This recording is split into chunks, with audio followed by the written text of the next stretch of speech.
नमस्कार दोस्तों, स्वागत है आपका अपने यूट्यूब चैनल सिविल आर्ट में, जहाँ मिलती है सिविल इंजीनियरिंग से जुड़ी हर जानकारी सिंपल और इजी लैंग्वेज में। दोस्तों, आज की इस वीडियो में मैं आपको 8 से 10 प्लेन बीम की कंस्ट्रक्शन टिप्स दूंगा, जो कि आपको बनाते वक्त और बनाने के बाद आपको करनी है। अगर आपने अच्छे से उन सारे पॉइंट्स को फॉलो किया, तो आपके घर का जो प्लेन बीम है, उसमें किसी भी तरह की समस्याएं आपको देखने को नहीं मिलेगी मजबूती को लेकर। इसलिए वीडियो को पूरा जरूर देखिएगा। दोस्तों, वीडियो की शुरुआत करने से पहले आपसे छोटी सी रिक्वेस्ट है।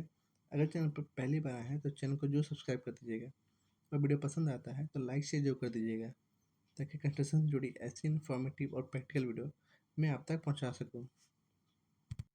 दोस्तों, मैक्सिमम लोगों को ग्राउंड बीम और प्लेन बीम को लेकर कन्फ्यूजन रहता है।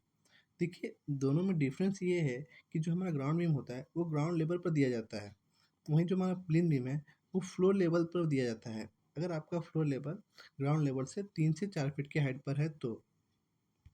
पर अगर मैं दोनों की कंस्ट्रक्शन की बात करूं, तो जितनी भी डिटेल्स होती हैं वो बिल्कुल सेम रहती हैं।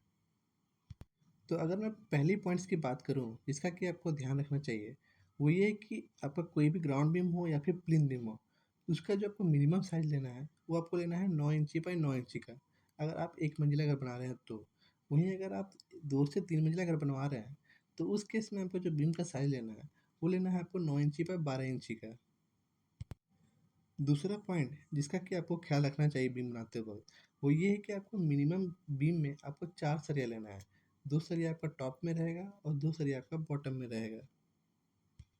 दोस्तों, अगर मैं अगली पॉइंट की बात करूँ, तो आपको बीम में आपको कम से कम 12 एमएम का मोटा सरिया आपको ज़रूर लेना है। उससे कम आपको बिल्कुल नहीं लेना है बीम में। वरना ठेकेदार या फिर मिस्त्री क्या क्या करते हैं कि वो बोल देते हैं कि आप 10 एमएम का सरिया लगा लो, कुछ नहीं होगा, जबकि ये बहुत बड़ी गलती हो सकती है। इसलिए ठेकेदार या फिर मिस्त्री की बातों में ना आए। दोस्तों, अगला पॉइंट जिसका कि आपको ध्यान रखना चाहिए, वो ये कि जब उस जो हम बीम में जो रिंग देते हैं, तो उसकी जो साइज़ होनी चाहिए वो आपको कम से कम 8 एमएम का सरिया होना चाहिए। वरना इसमें भी ठेकेदार या फिर मिस्त्री 6 एमएम का सरिया में काम चला लेते हैं। तो आपको आपको कोई भी काम चलाओ काम नहीं करना है, क्योंकि क्या है कि घर आपका एक बार ही बनता है। दोस्तों, अगर मैं नेक्स्ट पॉइंट की बात करूँ जिसका कि आपको ख्याल रखना चाहिए, वो ये कि जो हमारा बीम में जो रिंग होता है, तो उस रिंग में जो हमारा एंड में जो बेंड होता है, तो उसमें वो आपका 135 डिग्री का आपका हुक होना चाहिए, ना कि आपका 90 डिग्री में। दोस्तों, अगर मैं अगली पॉइंट की बात करूँ, वो ये कि जब हम सरिया में जो हम रिंग देते हैं, तो उसका रिंग का जो हुक है वो सारा आपका बीम में ऊपर की तरफ होना चाहिए।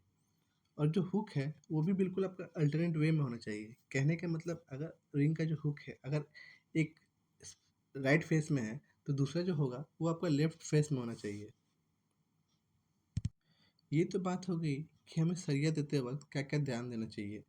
अगर मैं अगले पॉइंट की बात करूँ जिसका कि आपको ध्यान रखना चाहिए, वो है कास्टिंग के दौरान।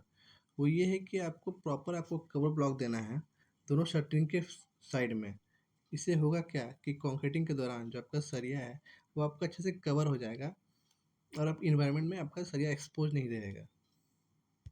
दोस्तों, अगर मैं अगली पॉइंट की बात करूँ, तो आपका जो शटरिंग होता है, आपको चेक करना है कि वो अच्छे से टाइटली लगा होना चाहिए। वरना क्या होगा कि कंक्रीटिंग के दौरान जब हम उसमें वाइब्रेटर का इस्तेमाल करते हैं, तो क्या होता है शटरिंग जो है वो लूज़ ना हो जाए। वरना लूज़ होने के कारण क्या है कि जो आपका कंक्रीट है वो आपका निकल सकता है। दोस्तों, अगर मैं अगली पॉइंट की बात करूँ, तो इसमें जो आपको मिनिमम को ग्रेड लेना है कास्टिंग का, वो आपको M20 ग्रेड का लेना है। उसका जो रेशियो होता है वो होता है 1, 1.5 और 3 का रेशियो। जो कि हमारा 1 होता है हमारा सीमेंट का पार्ट, 1.5 होता है हमारा बालू का पार्ट, और 3 होता है हमारा गिट्टी का पार्ट। दोस्तों, लास्ट पॉइंट जिसका कि आपको ध्यान जरूर रखना है, वो ये कि आपको कंक्रीट में आपको अच्छे से वाइब्रेटर का इस्तेमाल करवाना है। जिससे क्या है कि आपका जो कंक्रीट है वो अच्छे से कॉम्पैक्ट हो जाएगा, और उसमें जितने भी एयर वॉइड्स है वो अच्छे से निकल जाएंगे। तो दोस्तों, ये कुछ पॉइंट हैं जिसका कि आपको ध्यान रखना चाहिए बीम बनाते वक्त। अगर आपने सारे पॉइंट्स को अच्छे से फॉलो किया, तो आपका जो बीम है वो आपका ज़रूर मजबूत बनेगा।